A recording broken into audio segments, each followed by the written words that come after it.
আসসালামু আলাইকুম। আশা করি সবাই ভালো আছেন।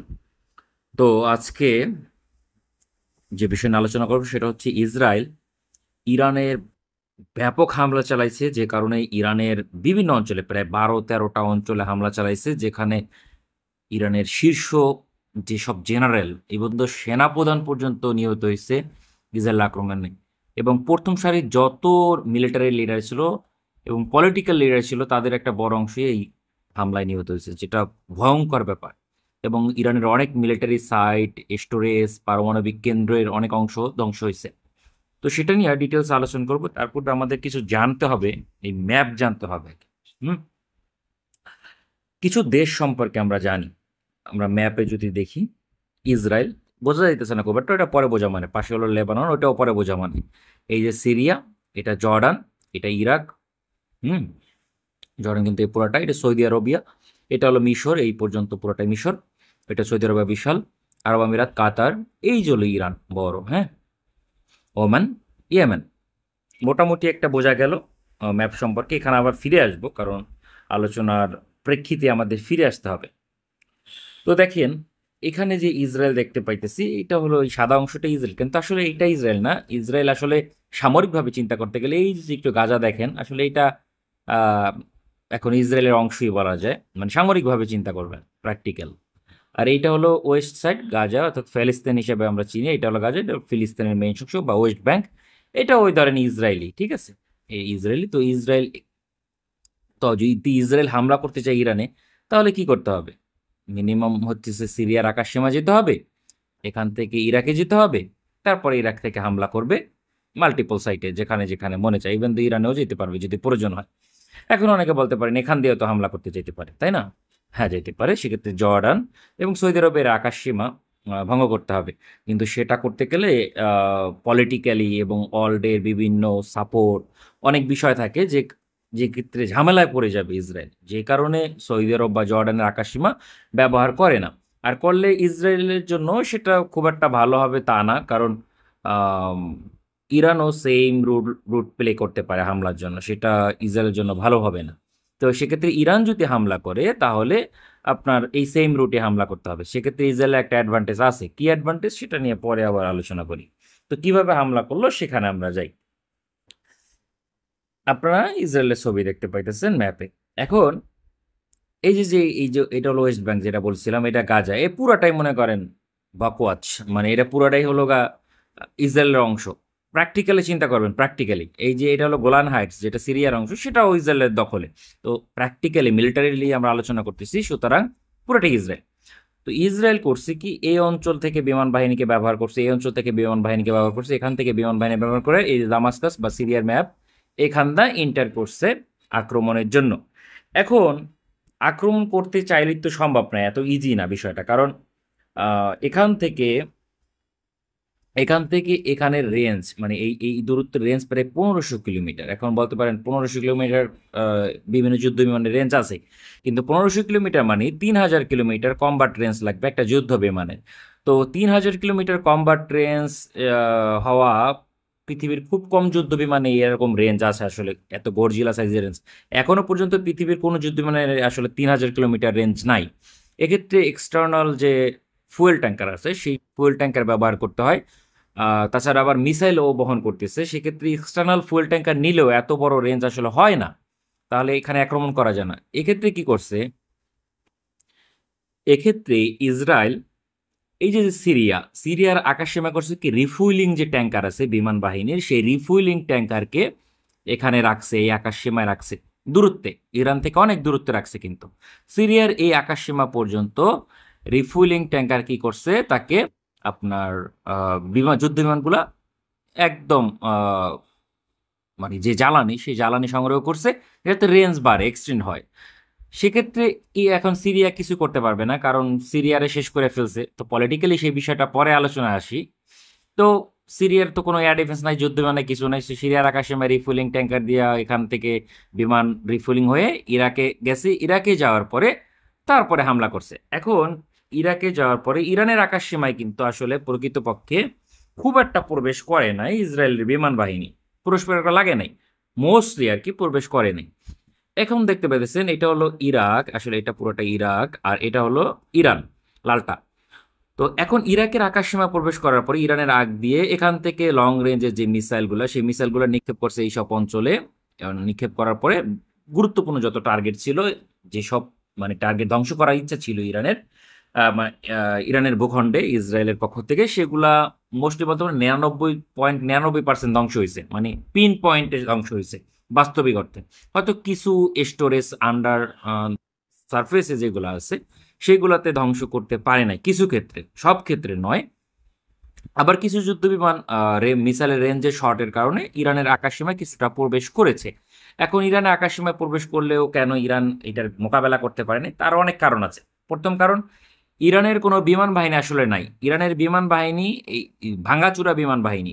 আজ থেকে 40 বছর যাবৎ ইরান কোনো যুদ্ধ বিমান কেনে না। এখন বুঝতে পারতেছেন যে 40 বছর আগের যুদ্ধ বিমান এখন অকেজো। তো ইরানের কিছু ভাঙাচুরা যুদ্ধ বিমান আসলে আছে, যেমন F-14 টমক্যাট, তারপরে F-4, এইগুলা যুক্তরাষ্ট্রের এককালের যুদ্ধ বিমান, এবং F-5। এইগুলা হলো আসলে আমেরিকা ব্যবহার করতে, এগুলা আদিকালে। বর্তমানে আমাদের F-7 আছে না, F-7 ক্যাটাগরি যুদ্ধ বিমান হলো এটা বা এটা, এই যে এগুলা। আর F-14 টমক্যাট যেটা, এটা হলো মার্কিন যুক্তরাষ্ট্র বর্তমানে যে F-18 হর্নেট ব্যবহার করে নৌবাহিনীতে। এটাই খুব একটা এখন আধুনিক যুদ্ধ বিমান বলা চলে না F-18 কে, তবে ভালো যুদ্ধ বিমান মাল্টি রোল হিসেবে। সেটা হচ্ছে এই F-14 এর সাকসেসর ভেরিয়েন্ট হচ্ছে F-18। তো F-18 কত বছর ধরে সার্ভিস দিচ্ছে চিন্তা করেন। F-14 এখন আসলে চলে না, ওইগুলা 50-60 বছর আগে প্রোডাকশন বন্ধ হয়েছে, 30 বছর আগে মিনিমাম। তো এইগুলা এখন অকেজো। তো ইরানের বিমান বাহিনী সামনে আসলেও কিছু রিউমার বা ধারণা করা যায় এগুলো ধ্বংস হয়েছে, বা গেলে ধ্বংস হবেই, কিছু করার নাই আসলে এরকম। কিন্তু ইরানের কিছু এয়ার ডিফেন্স আছে, যেমন S-300, তারপরে বাভার 373, এরকম কিছু একটা। তারপরে আরো কিছু বাঘ 2 ভেরিয়েন্টের কিছু ক্ষুদ্রাত এয়ার ডিফেন্স, মোটামুটি ইরানের মোটামুটি ভালো এয়ার ডিফেন্স আছে। কিন্তু সেই এয়ার ডিফেন্স গুলাকেও আপনার কিল করে ফেলাইছে আগে, অ্যান্টি রেডিয়েশন মিসাইল নিক্ষেপ করে নির্দিষ্ট দূরত্ব থেকে, এবং গোয়েন্দা সংস্থা ব্যবহার করে খুব সহজে সেগুলো ধ্বংস করছে। ধ্বংস করার পরে একদম প্রপারলি অ্যাটাক চালাইছে। এখন এমন একটা অবস্থা, ইরানের সেটা মোকাবেলা করার মতো অ্যাবিলিটি নেই, এমনও শোনা যাচ্ছে। এবং সর্বশেষ রিপোর্ট অনুযায়ী তাবরিজ নামক শহর আছে, এই যে আপনারা ছবিতে যে দেখতে পাইতেছেন বর্তমানে এটা, এখানে ইসরায়েলের হিরন যে ড্রোন আছে, নজরদারি ড্রোন, সেই ড্রোন আবার অ্যাটাকও করা যায়। এই ড্রোন ওরে, মানে কল্পনা করা যায় সেটাকে মোকাবেলা করার মতো অ্যাবিলিটিও ইরানের নাই। যদিও আসলে পরবর্তীতে এটা নিউট্রালাইজ করে ফেলবে, কারণ সেই মিনিমাম লেভেলের ডিটারেন্সটা ইরানের আছে। তো দেখতে পাইতেছেন ইসরায়েল রীতিমতো সফলতার মানে চাদরে ঢাইকে আছে।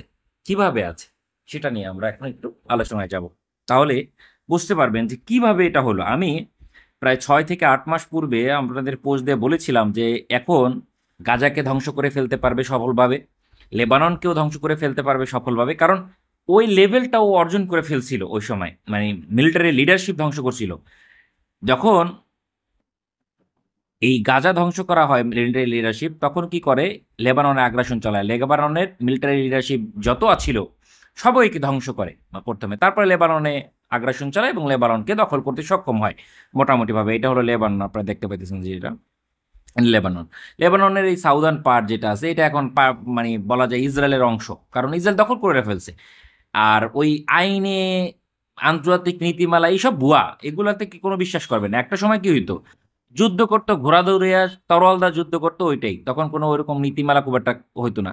এখনো কোনো নীতিমালা নাই পৃথিবীতে, নীতিমালা একটাই, সেটা হলো শক্তি। শক্তি নাই তো আপনার কিছু নাই। তো এইটাও এখন ইসরায়েলের অংশ। তো লেবানন ইরানপন্থী ছিল, ঠিক আছে। তো লেবাননকে ধ্বংস করে ফেলছে, গাজাও মোটামুটি বা পুরাপুরিভাবে বলা যায় ইরানপন্থী ছিল। তো গাজা শেষ, লেবানন শেষ, লেবাননের পুরা লিডারশিপ শেষ। এখন ইরানে আক্রমণ করতে তো খুব একটা সমস্যা হয় না, কারণ সিরিয়াও শেষ। এখন কিন্তু সিরিয়াও শেষ, কারণ সিরিয়ার যে গভর্নমেন্ট ইরানপন্থী ছিল, সেটা কিন্তু বাশার আল আসাদ পতন হয়েছে। তো সেক্ষেত্রে সিরিয়ার আকাশসীমা এখন পুরোভাবে ইউজ করতে পারতেছে। আর সিরিয়ার যা মিলিটারি একটু ডিটারেন্স ছিল একেবারে শেষ করে ফেলছে। রাশিয়ার বিমান ঘাঁটিও নাই ওখানে এখন। তো সেক্ষেত্রে সিরিয়ার আকাশসীমা রিফুয়েলার ইজিলি ইউজ করতে পারতেছে এবং ইরানকে পুরা দমে মানে মারতে পারতেছে। এখন আপনাদের যেটা বলতেছিলাম, এখন ইরানের আসলে কি করার আছে। ইরান এখন আপনার আক্রমণ করতে পারবে, ওদের কাছে কিছু ব্যালিস্টিক মিসাইল আছে মোরাললেস বলা যায়। ইরান অনেক, এর মধ্যেই 100+ ড্রোনের মতো শাহিদ শ্রেণীর কিছু ড্রোন আছে, সুইসাইড ড্রোন আর কি, যেগুলোর গতি খুব কম, সেইগুলো নিক্ষেপ করছিল। সেইগুলা ইসরায়েল মোটামুটি বলা যায় 100% সফলভাবে ঠেকাই দিছে। এখন বলতে পারেন ড্রোন তো সাকসেসফুল হয়, এত ঠেকাই দিল কিভাবে? এত ঠেকাই দেওয়ার কারণ হইতেছে ওই সব সুইসাইড ড্রোন তাদের বিরুদ্ধে কার্যকর যাদের এয়ারফোর্স দুর্বল, যাদের এয়ার ডিফেন্স দুর্বল, মানে আক্রমণ করালে ঠেকানোর কোনো ওয়ে নেই, তাদের জন্য আসলে ওই ড্রোন কার্যকর। কিন্তু ইসরায়েলের মতো ক্যাপাবল এয়ারফোর্সের বিরুদ্ধে ওই ড্রোনের কোনো দামই নেই আসলে সত্যি বলতে। এখন কিছু ব্যালিস্টিক মিসাইল আছে ইরানের কাছে, সেই ব্যালিস্টিক মিসাইলগুলোকে এখান থেকে নিক্ষেপ করতে পারে ইরাক দিয়ে এবং পরবর্তীতে সিরিয়া দিয়ে ইসরায়েলে। কিন্তু এইটা যদি করতে হয় তাহলে দেখেন জর্ডানের আকাশসীমা আসলে লাগেই ব্যবহার করা, কারণ ব্যালিস্টিক মিসাইল সরাসরি চলতে পারে, এটা ব্যালিস্টিক মিসাইল মানে ঘুরে আসতে পারে না। এটা আসতে পারে না, এই কারণে জর্ডানের আকাশসীমা ব্যবহার করতে হয়, কারণ ইসরায়েলের এইসব পার্টে তো আক্রমণ করতে হবে। ক্রুজ মিসাইল পারে ঘুরে আসতে, ড্রোন ঘুরে আসতে পারে এরকম করে রাউন্ডে, কারণ ইরানের তো বিমান বাহিনী নাই। ইসরায়েল যেভাবে ঘুরে যায় বিমান বাহিনী হামলা চালাচ্ছে, সেই সক্ষমতা তো ইরানের নাই। ইরান তো বিমান বাহিনী একদম পঙ্গু, বাংলাদেশ এয়ারফোর্সের তো খারাপ, মানে ওভারঅল চিন্তা করতে গেলে বাংলাদেশ এয়ারফোর্সের থেকে ইরানের এয়ারফোর্স দুর্বল ওভারঅল। তো সেক্ষেত্রে ওদের আসলে কিছুই করার নাই এয়ারফোর্স দিয়ে, সেক্ষেত্রে ব্যালিস্টিক মিসাইল নিক্ষেপ করবে। ব্যালিস্টিক মিসাইল নিক্ষেপ করা মানে কি, আপনার জর্ডানের আকাশসীমা যাইবে, তো জর্ডানের আকাশসীমায় গেলে জর্ডান তো সেটাকে ইন্টারসেপ্ট করবে, স্বাভাবিক। তার আকাশসীমাকে কেউ কি ব্যবহার করতে দিতে চাইবে যে আমার আকাশসীমা আর একটা দেশ ব্যবহার করুক? কেউ ব্যবহার করতে দিয়ে যাবে না, সেটাকে ইন্টারসেপ্ট করবে। এখন এই যে জর্ডানের বাদশাহ আবদুল্লাহকে আমরা টেরিটর বলি, বিশ্বাসঘাতক, হ্যাঁ কিছু ক্ষেত্রে হয়তো সঠিক, কিন্তু একটা দেশ কি এটা দিবে? স্বাভাবিকভাবে মিলিটারি মানে নর্মসে চিন্তা করেন, এটা কখনো সম্ভব যে আমার ভূখণ্ড আরেক দেশে হামলার জন্য ব্যবহার করতে দেবো? সেটা সম্ভব না। এই কারণে জর্ডান কিছুটা হামলা প্রতিহত করার চেষ্টা করবে, এবং আগেও করেছে এর পূর্বেও। এই কারণটাই কিন্তু একটা কারণ যে ইসরায়েল যদি জর্ডানের আকাশসীমা প্রবেশ করতো, জর্ডান সেটাকে মোকাবেলা করার চেষ্টা করতো বা মোকাবেলা করতো, বা জিওপলিটিক্যাল একটা সমস্যার মধ্যে পড়তো, ঝামেলার মধ্যে পড়তো। বা সৌদির আকাশসীমা ব্যবহার করলে সেম, কারণ ওদের মোটামুটি ক্যাপাসিটি আছে সেগুলো মোকাবেলা করার মতো। এই কারণে ইসরায়েল এক্সট্রা ঝামেলা জড়াইতে চায় নাই, রাদার ওরা এই পথ চুজ করছে এবং সেক্ষেত্রে সফল। ইরানের আসলে এই মুহূর্তে হামলা করে ইসরায়েলের খুব একটা ক্ষতি করতে পারবে তা না। হ্যাঁ, হামলা করে কিছু কিছু সাইট ধ্বংস করতে পারবে ব্যালিস্টিক মিসাইল দিয়ে, কিন্তু আপনি ব্যালিস্টিক মিসাইল কতক্ষণ নিক্ষেপ করবেন? কারণ আপনার তো ব্যালিস্টিক মিসাইল অনেক এক্সপেন্সিভ, অনেকে যুদ্ধ মানে ব্যাপক ব্যয়বহুলতার একটা বিষয়। যুদ্ধ মানে মুখের কথা না, অনেক ব্যয়বহুল একটা বিষয়। তো যুদ্ধ ব্যয়বহুল হওয়ার কারণে আপনি ব্যালিস্টিক মিসাইল লাগাতার নিক্ষেপ করতে পারবেন না, আপনার প্রচুর টাকা পয়সার ব্যাপার লাগবে। ইরানের এক্ষেত্রে সমস্যা আছে, আর্থিক যে বিষয়গুলো আছে। আর ব্যালিস্টিক মিসাইলটা শুধু যুদ্ধ হয় নাকি, এটা পাগলামি রীতিমতো। কিন্তু ইসরায়েল নিয়মিত এই আকাশে প্রবেশ করে হামলা করতে পারবে, ইরান কিছুই করতে পারবে না, কারণ ইরানের বিমান বাহিনী এলে উল্টা ওই বিমান বাহিনীর পাইলট আইবে, বিমান বাহিনীর যুদ্ধ বিমান ধ্বংস হবে, মানে ভিডিও গেম খেলাইবে সোজা কথা এখানে আইসা। তো এখন আসলে ইরানের ওরকম কিছুই করার নেই, বাস্তবিক অর্থে চিন্তা করতে গেলে তেমন কোনো ডিটারেন্স ইরানের নাই। একটা জাতি, মানে আপনি কল্পনা করতে পারেন এই বিমান বাহিনী, সরি, সেনাবাহিনী প্রধান ইরানের মতো একটা দেশের বিগার দেশ। ইরান কিন্তু সংস্কৃতি, তারপরে সাহিত্য, হুম শিল্প, এগুলার একটা রাজধানী বলা যায় পৃথিবীর, শুধু ইরানের না পুরো পৃথিবীর একটা রাজধানী বলা যায়। সাহিত্য, সংস্কৃতি, বিজ্ঞান, বিভিন্ন ক্ষেত্রে ইরানের মানে সিগনিফিকেন্ট কন্ট্রিবিউশন আছে পুরো অলরেডি, যেটা পুরো পৃথিবীতে পড়ায়। ইরানিয়ান স্টাডিজই পড়ায়, পৃথিবীর বড় বড় যত ইউনিভার্সিটি আছে সেসব জায়গায় পড়ায়। তো ইরানের একটা কন্ট্রিবিউশন আছে। সেই সব রাষ্ট্রে এত শক্তিশালী একটা দেশ, সেই দেশের সেনাপ্রধানকে হত্যা করছে, সেকেন্ড ইন কমান্ড যারা ছিল তাদের হত্যা করছে, কুথ ফোর্স, মানে ওদের যত বড় বড় ফোর্স আছে চার প্রধানদের ধ্বংস করছে, বিজ্ঞানীদের ধ্বংস করছে, এবং ইউনিভার্সিটির ডরমিটারিতে পর্যন্ত হামলা করছে। এমন একটা মানে মানে কি বলবো, মানে আত্মসম্মান বোধ ইরানের এখন নাই। মানে এটার জন্য কিন্তু ইরান নিজেই দায়ী। ইরান কিন্তু, আমি একটা পোস্ট দিয়েছিলাম, সেই পোস্টে বলেছিলাম যে আম, মানে আপনাকে একটা চুজ করতে হবে, সেটা হলো হয় মানে হাজবেন্ডের সাথে থাকবেন আর না পরকিয়া করে ভেগে যাবেন, দুইটার একটা। হয়তো সমাজে দেখছি যে একটা খারাপ একটা ভালো, এখন আপনাকে দুইটার মধ্যে একটা থাকতে হবে। এখন দুইটাই একসাথে আপনি চালাইবেন সেটা সম্ভব না। কেন এটা বলেছি দেখেন, পৃথিবী এখন রান হয় দুইটা ক্ষেত্রে। ইসরায়েল মানে ইসরায়েল না, আপনি ইসরায়েল ভাববেন না, এখন ভাববেন হলো পশ্চিমানা, মানে আমেরিকা ইনক্লুডিং ওয়েস্ট। কেন? ওয়েস্টের যত কাজ আছে সেটা ওয়েস্ট সরাসরি করতে পারে না, ওরা মানবাধিকার দেখায়, হ্যান করে ত্যান করে, মানে মানবাধিকার হ্যান থাপড়ে মানে কান ছুটে ফেলাইতে হয়। কারণ মানবাধিকার বলতে কিছু নাই, ওরা সব মানে হালাল, কিন্তু সরাসরি যেটা করতে পারে না, মুখের কথা মানে সবকিছু তো আর হামলা দিলে হয় না, কিছু ক্ষেত্রে মুখে দেখাইতে হয়। সো এই মানবাধিকারের কথা টথা কয়, আর অমানবাধিকারের যেসব কাজ আছে মানবাধিকার লঙ্ঘনে, সেই কাজগুলা ইসরায়েলের দা করায়। যেমন ধরেন বাংলাদেশে এই মন্ত্রী আসল না, সাবেক জ্বালানি মন্ত্রী নজরুল হামিদ দীপু, ওই কেরানীগঞ্জ আসনে, ও কিন্তু শিক্ষিত লোক, ভদ্রলোক, হ্যাঁ, ইমেজ খুব ভালো এ লোকের। কিন্তু এ লোক এমপি হয়েছে এবং ওই এলাকার কসাই, ওর ভাই হলো ওই এলাকার কসাই, কিন্তু আর নিজের মুখটাকে চকচকা রাখে, যাতে মানে ইমেজটা নষ্ট না হয়।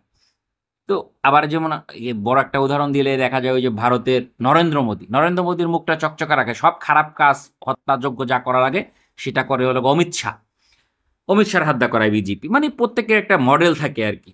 তো ইউরোপ আমেরিকা নিজের মুখটা অনেকটা চকচকা রাখতে চায়, আর কাজগুলা করায় হলো ইসরায়েলের এমন কোনো ক্যাপাসিটি নাই আসলে এককভাবে চিন্তা করতে গেলে। এত বছর যুদ্ধ করতেছে গাজায়। আহ, শোনেন, ইসরায়েল কখনো আর্থিক সংকটে আছে? ইসরায়েল মানে আমেরিকা এবং ওয়েস্ট। জার্মানি তো বলেছেই যে আমরা ইসরায়েলের পাশে আছি এবং ইসরায়েলের রাইট আছে তাকে নিজেকে রক্ষা করা। এটা ফাইজলাম, অন্য দেশের সভরেন্টিকে আপনার লঙ্ঘন করতেছেন আর আপনি এটা বলতেছেন, এটা কি কখনো হয় নাকি? তো ইরানের যে ব্যাপারটা আমার ক্ষোভ, সেটা নিয়ে আপনাদের বলে ক্ষোভ না, আসলে যে বাস্তবতা সেটা আপনি স্বীকার করতে হবে। পৃথিবীতে এখন দুইটা সাইড, একটা ইউএসএ আরটা হলো চায়না। এখন আপনাকে দুইটার একটা চুজ করতে হবে। আপনি চায়নার সাথে সম্পর্ক রাখেন, মানে ইরানের মনে করেন চায়নার সাথে সম্পর্ক, আবার আমেরিকার সাথেও পারমাণবিক চুক্তি নিয়ে আলোচনা করতে চান, বিভিন্ন ইস্যুতে ওয়েস্টের উপরে আপনি ভরসা করতে চান, চায়নার পুরোপুরি মানে আপনি ইন্টারেস্ট দেখান না, চায়নার বিভিন্ন সাইটে আপনি আম, আগ্রহ দেখান না। অনেক বিষয় আছে, যেমন চাবাহার পোর্ট ইস্যু নিয়ে ইয়ার লাগে ঝামেলা আছে, চায়নার সাথে ঝামেলা আছে ইয়ার ভারতের। তো সেক্ষেত্রে ভারতেও চুজ করে, আবার চায়নারও চুজ করতে চায়, ইন্ডিয়া চায়না দুটারই চুজ করতে চায় ইরান। আবার সেটা কিছুটা করলেও সেটা খুব একটা সমস্যা না, কিন্তু আমেরিকার সাথে পারমাণবিক চুক্তি নিয়ে আলোচনা করতে চায়, যেটা চায়না পছন্দ করে না। চায়না চায় যে পারমাণবিক শক্তিশালী হোক ইরান, যেটা ওরা কারণ এটা ডিটারেন্সের বিষয়, এবং বড় ম্যাপ দেখালে আপনারা বুঝতে পারবেন, ওটা এক্সপ্লেনের বিষয় যে কেন ইরানের টিকে থাকা শক্তিশালীভাবে চায়নার পক্ষে টিকে থাকাটা চায়নার সুপার পাওয়ার হওয়ার জন্য গুরুত্বপূর্ণ। কারণ পুরো মিডল ইস্ট না, এটা হলো মধ্য এশিয়ার উপরে পুরো কন্ট্রোল চলে আসে। কারণ পাকিস্তান এবং ইরান যদি কন্ট্রোলে থাকে, তো পুরো মধ্য এশিয়া পুরো চায়নার উপরে নির্ভরশীল থাকে, মানে চায়নার ওয়েস্ট পার্টটা যেটা, সেই পার্টটা পুরোপুরিভাবে নিরাপদ থাকে, কোনো ঝামেলার মধ্যে পড়তে হয় না। কিন্তু ইরান সেটা করে না। ইরান হলো আমেরিকার সাথেও ডিল করার চেষ্টা করবে, ইউরোপে ইটালি ইটালি জার্মান টার্মান ওদের সাথেও অর্থনৈতিক চুক্তি করার চেষ্টা করবে। এরকম হইলে তো আসলে হবে না। রেদার চায়না অথবা ইউএসএ, দুইটার একটা চুজ করতে হবে। এখন চায়না কেন সহযোগিতা করবে? আপনি তার উপরে পুরোপুরিভাবে বিশ্বাস করতেছেন না, তাকে পুরা সার্ভ করতেছেন না, তাহলে চায়নাও তো আসবে না, তাই না? চায়না আসবে তখনই যখন তার পারপোজ আপনি সার্ভ করবেন। এখন ইরান যদি নিজেকে রাশিয়ার লেভেলে মানে কিছুটা বা চায়না লেভেলে মনে করতে চায়, তাহলে সমস্যা, কারণ ইরানের ওই ক্যাপাসিটি নেই। আর কত বড় একটা মানে ওদের মিলিটারি লিডারশিপের বুদ্ধি নিয়ে আমার অনেক সন্দেহ আছে। I am sorry to say, কেন বলতেছি, ইরান গত 40 বছরে কোনো যুদ্ধ বিমান কেনে নেই এবং বিমান বাহিনীর আধুনিকায়ন করে নাই। মানে রীতিমতো পাগলামি। ওদের উপরে নিষেধাজ্ঞা ছিল সো হোয়াট? ওই নিষেধাজ্ঞা কে দাম দেয়? আপনার নিষেধাজ্ঞা শেষ হয়েছে তাও 3 বছর হয়েছে, 3 বছর প্লাস, 2019-20 সালে নিষেধাজ্ঞা শেষ হয়েছে। সেই নিষেধাজ্ঞা শেষ হওয়ার পরে ইরান চাইলেই যুদ্ধ বিমান কিনতে পারতো, চীন থেকে কিনতে পারতো, রাশিয়া থেকে কিনতে পারতো। তা না করে বসে রয়েছে। যুদ্ধ বিমান থাকলে এখানে আধুনিক যুদ্ধ বিমান থাকলে এখানে হামলা করে ফিরে যেতে পারে কোনোদিন ইসরায়েল? কখনোই না। ডগ ফাইট যদি হয় তাহলে ইসরায়েলের বিপরীত যাবে। ইসরায়েল যে বিমান আধুনিক হতে পারে, তাও ওরা মানে ডিসঅ্যাডভান্টেজ থাকবে। কারণ কি? কারণ হইতেছে এ অঞ্চলে আপনি বেশিক্ষণ ধরে ডগ ফাইট করতে পারবেন না, আপনার ফুয়েল শেষ হয়ে যাবে, পরবর্তীতে আপনার কম্বাট ট্রেন্সে শর্ট পড়বে, আপনাকে চলে যেতে হবে। আর যখনই চলে যাবেন আপনি ব্যাক করে, তখনই আপনাকে এয়ার টু এয়ার মিসাইল নিক্ষেপ করে ধ্বংস করার সম্ভাবনা অনেক বেড়ে যাবে। আর এখানে রিফুয়েলার এয়ারক্রাফট আসবে সিরিয়াতে কখনোই সম্ভব না, কারণ 300 থেকে 400 কিলোমিটার রেঞ্জের যে beyond visual range air two air missile আছে, সেগুলা নিক্ষেপ করে খুব সহজে রিফুয়েলার এয়ারক্রাফটকে ধ্বংস করা যায়। সেক্ষেত্রে কম্বাট রেঞ্জ আরও শর্ট পড়বে এবং ডিটারেন্স তৈরি হয়ে যেত এই অঞ্চলে। আপনি ইরাকেই প্রবেশ করতে পারতেন না সহজে। তো সেক্ষেত্রে তখন ইসরায়েলও ব্যালিস্টিক মিসাইল মারতো এখানে, আবার ইরানও ব্যালিস্টিক মিসাইল মারতো, সমান সমান হইতো। তখন বিষয়টা হয়তো ভালো হইতো এবং ইরানের পক্ষে যেত, ইরানের ফেভারে। কেন ফেভারে যেত? কারণ ইরান বড় দেশ, সেক্ষেত্রে ওর যতটা ক্ষতি হবে ইরানের ততটা ক্ষতি হবে না। আর স্থলপথে ইরানে আক্রমণ করা এত সহজ কোনো বিষয় না, কারণ স্থলপথে ইরানের জিওগ্রাফি অনেক চ্যালেঞ্জিং এবং ইরানের সেনাবাহিনী বা জনগণ আছে সেটা খুব ভালোভাবে মোকাবেলা করতে পারবে। আর এখন স্থলযুদ্ধ এত বড়, মানে এত ইজি না। আমেরিকা এবং ইনক্লুডিং অল অফ ওয়েস্ট যদি আসে, তাহলেও ইরানকে জয় করা কঠিন হয়ে যাবে, কারণ ওখানে কিছু সাপোর্ট পাবে এবং সেটা দিয়ে খুব সহজেই গ্রেভিয়ার্ড হিসেবে তৈরি হতে পারে ইরান ওয়েস্টের জন্য। তো আমার কাছে মনে হয় এখানে মানে ইরানের ভুল আছে, প্রচুর ভুল, মানে লাগামহীন ভুল যেটাকে বলে। ইরানের অ্যাটলিস্ট 100টার মতো যুদ্ধ বিমান দরকার, 100টা অ্যাটলিস্ট। আর 100টা যুদ্ধ বিমান ইরানের মতো দেশের জন্য কোনো ব্যাপারই না। চায়নার সাথে ডিল করে জে-10C হতে পারে, জে-10C ইজিলি যুক্তরাষ্ট্র ইসরায়েলের যেসব বিমান আছে সেগুলোকে মোকাবেলা করতে পারবে, including F-35। F-35 stealth, but সেটাকে বিপরীত মিনিমাম ডিটারেন্স থাকে। এছাড়াও আপনার চীনের যে আপকামিং J-35 ফাইটার আছে, J-35 যেটা, J-35 অনেক ভালো একটা যুদ্ধ বিমান, যেটা F-35কেও মোকাবেলা করতে পারবে, টু সাম এক্সটেন্স বেটার বলা যায় এয়ার টু এয়ার কম্বাটে। কারণ ডিজাইনগত দিক থেকে ডেফিনেটলি ওটা বেটারই মনে হয়। অনেকে আমার সাথে দ্বিমত থাকবেন, বিশেষ করে সেন্সর বা অ্যাভিওনিক্সের দিকে সেটা হয়তো আমেরিকার F-35 বেটার থাকতে পারে, but design wise J-35 far better then F-35। তো এখানে ইরানের প্রচুর ভুল আছে, এবং এক্ষেত্রে যদি যুদ্ধে এই মুহূর্তে যায়, বড় কোনো যুদ্ধে, ইরানের অস্তিত্ব থাকবে না আসলে। কারণ কোমর ভেঙে ফেলবে, একদম ধ্বংস করে ফেলবে ইরানের ইকোনমি, ইনফ্রাস্ট্রাকচার, সবকিছু ইসরায়েল চাইলেই ধ্বংস করে ফেলতে পারবে। কারণ চারোদিকে এখন ইসরায়েলের যত মিত্র ছিল সব ধ্বংস হয়ে গেছে ইরানের মিত্র। তো ইসরায়েল এখন পাওয়ারফুল পজিশনে আছে, এখন ইরানে আস্তে আস্তে আস্তে করে হামলা করবে এবং ধ্বংস করতে থাকবে ইনফ্রাস্ট্রাকচারগুলো। রাদার এখন কি করা উচিত, কি করা উচিত আসলে এটা বললে আমার মানে পুরুষত্বে আঘাত লাগে বলতে গেলে। কারণ এমন একটা মানে জাতি হিসেবে আত্মহত্যা করা উচিত ইরানিদের, কারণ সেনাপ্রধান মারা গেছে মানে এখন যুদ্ধ হবে, এখানে কিছু করার নাই। মোহাম্মদ সাল্লাহ সাল্লাম এক সময় আপনার জর্ডান সীমান্তের এই দিকে, সৌদি থেকে জর্ডান সীমান্তে এই যে এই সব অঞ্চলে, আমি যুদ্ধের নাম এই মতো মনে করতে পারছি না, আমি দুঃখিত, রোমানদের বিরুদ্ধে 2.5 লাখ সৈনিকের বিরুদ্ধে মাত্র 3,000 সৈন্য পাঠাইছিল যুদ্ধে, কারণ রাষ্ট্রদূতকে হত্যা করছিল। তো রাষ্ট্রদূত হত্যা মানে সরাসরি যুদ্ধের আহ্বান জানানো। তো এই মুহূর্তে যদি আহ্বানে সাড়া না দেয়, সেটা হলো কি হয়, সেটা হলো কাপুরুষতার লক্ষণ হয়। তাই মোটামুটি সামরিকভাবে চিন্তা করলে যুদ্ধের পরাজয়ের জন্য সৈন্য পাঠাইছে, সেই যুদ্ধে ড্র করে চলে আসছিল। আর ওই অঞ্চলে যে ড্র হওয়া মানে জেতা আমাদের পক্ষে জয় লাভ। আর 3,000 দিয়ে 2.5 লাখের বিরুদ্ধে মানে টিকে আসে, তো একটা বিশাল বিজয়। তো এমন একটা মানে গায়রতের বিষয়, এই মুহূর্তে যুদ্ধ করা ছাড়া মানে আমি বিকল্প দেখি না, মানে গায়রত যদি বাঁচাইতে হয়। আর আম, দীর্ঘমেয়াদী যদি ঠান্ডা মাথায় চিন্তা করি, তাহলে চীনের সাথে আলোচনা করা উচিত এবং এই সমস্যার সমাধান করা উচিত। যেমন পাকিস্তান যেটা করতেছে, পাকিস্তান ইন্ডিয়া হামলা করছে, ইন্ডিয়া কিন্তু অনেক পাওয়ারফুল পাকিস্তানের তুলনায় ওভারঅল যদি চিন্তা করেন, ইকোনমি অন্যান্য বিষয়। কিন্তু পাকিস্তানের সেই ডিটারেন্সটা আছে যে হামলা করলে পাল্টা হামলা করতে পারবে এবং ভালোভাবে জবাব দিতে পারবে, এবং চায়নার সাপোর্টে সেটা খুব ভালোভাবেই পারছে। মানে ইন্ডিয়া একটা হামলা করছে, পাকিস্তান আরেকটা হামলা করে দিচ্ছে একদম সেম অ্যামাউন্টে। তো সেক্ষেত্রে আরো অস্ত্র মস্ত্র তো দিতে আছে, J-35 চায়না পাকিস্তানকে দিতেছে, এবং ভারতের উপরে সুপরিটি রাখতেছে কিছু কিছু ক্ষেত্রে, যে কনভেনশনাল আগ্রাসনের ক্ষেত্রে। শুধু নিউক্লিয়ার আগ্রাসন পৃথিবীতে এখন মানে নাই, পৃথিবী এখন অনেক বড় বড় রিস্ক নিতেছে। আগে যেমন পারমাণবিক যুদ্ধের রিস্ক নিত না, এখন নিতেছে। তো সেক্ষেত্রে কনভেনশনাল অস্ত্রের যে সক্ষমতা সেটা থাকা লাগবে। সেটা থাকতে হইলে এখন চীনের মানে ইরানের যুদ্ধ বিমান কেনা উচিত। সেটা রাশিয়া থেকে হোক, যে দেশ থেকে হোক, চীন থেকে কিনলে বেটার। তো মানে ইরানের যে চাহিদা, সেই মানে দেশ সবকিছু মিলে মোটামুটি 250-র মতো আধুনিক যুদ্ধ বিমান দরকার। এত যুদ্ধ বিমান ইরান এফোর্ড করতে পারবে না, ডাবল ইঞ্জিন বা স্টেলথ।